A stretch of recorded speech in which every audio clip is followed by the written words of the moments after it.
नमो अर्हन्ताणं नमो सिद्धाणं नमो आयर्याणं नमो वज्रायाणं नमो लोरे सौपसाहु।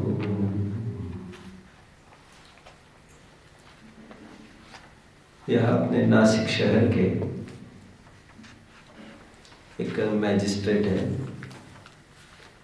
शायद उनकी वाइफ जज भी है यहाँ की। उनका निरंतर मेरे से मिलना बना रहता है। बाय कास्ट वे एक हिंदू प्रतीत होते हैं। वे एक लेखक भी है, बावजूद देखो इतने बड़े ओहदे पर होने पर भी धर्म में बहुत मस्ती है उनकी। लेखक एक अच्छे, और बावजूद जब भी आते हैं तो निरंतर कुछ न कुछ प्रश्न पूछते रहते हैं।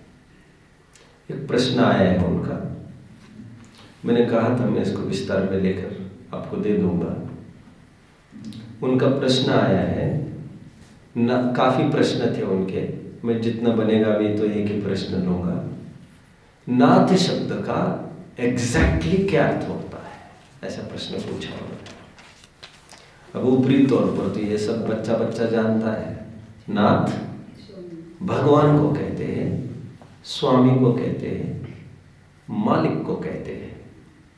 बट उन्हें ये चाहिए कि नाथ शब्द का भगवान ऐसा अर्थ आखिर कैसे बनता है।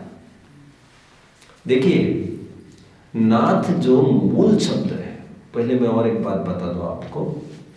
नाथ का यदि डिक्शनरी मीनिंग ढूंढा जाए, नाथ कहते हैं जो बैल के कान में, जो नाक में जो रस्सी बांधी जाती है, जिसको लेकर उसे लगाम दी जाती है, मतलब जिसके वशवर्ती वह है, उसे भी कहते हैं नाथ।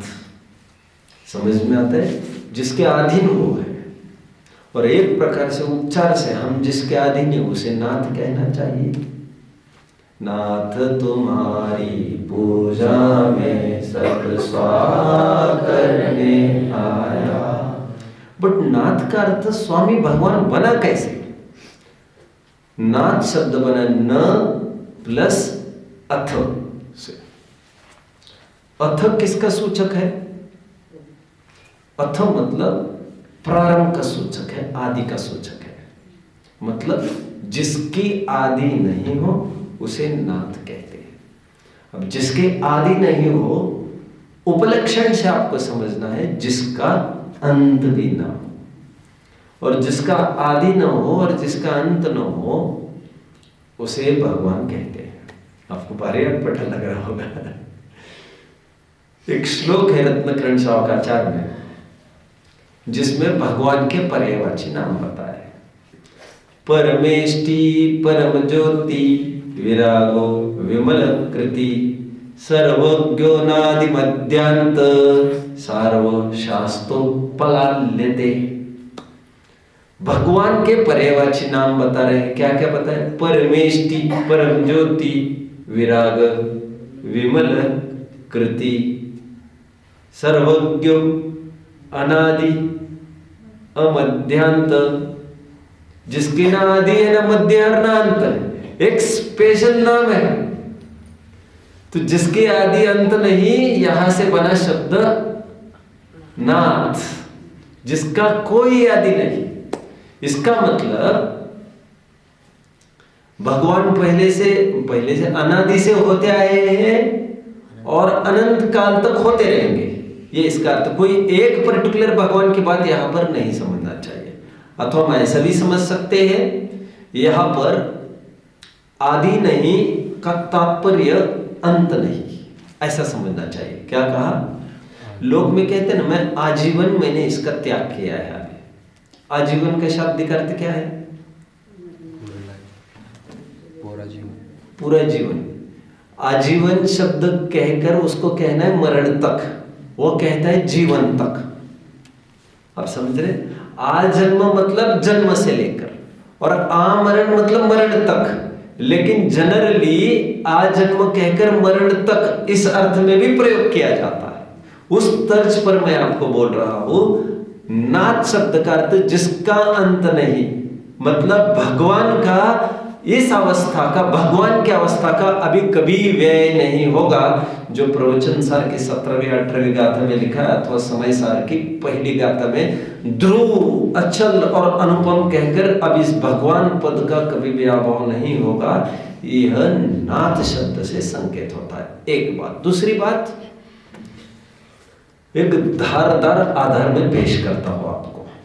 मूल में नाथ है ना बच्चों, ये महावीर का वंश है। मैंने आपको बताया था, याद आ रहा है? कुछ याद आ रहा है? मैंने कहा था प्राकृत में नाथ, प्राकृत में नाथ, उसका संस्कृत बनता है, हिंदी बनता है ज्ञात। इसलिए आप महावीर के कहीं नाथ वंशी थे पढ़ सकोगे, कहीं पढ़ने में मिलेगा ज्ञात वंशी थे, कहीं पढ़ने मिलेगा नागवंशी थे, और कहीं पढ़ने मिलेगा नाथ वंशी थे।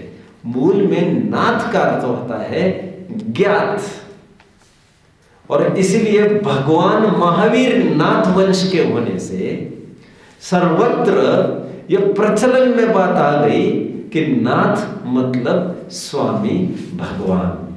यह महावीर के वंश की तरफ से यह प्रचलन में आया, ऐसा मुझे प्रतीत होता है।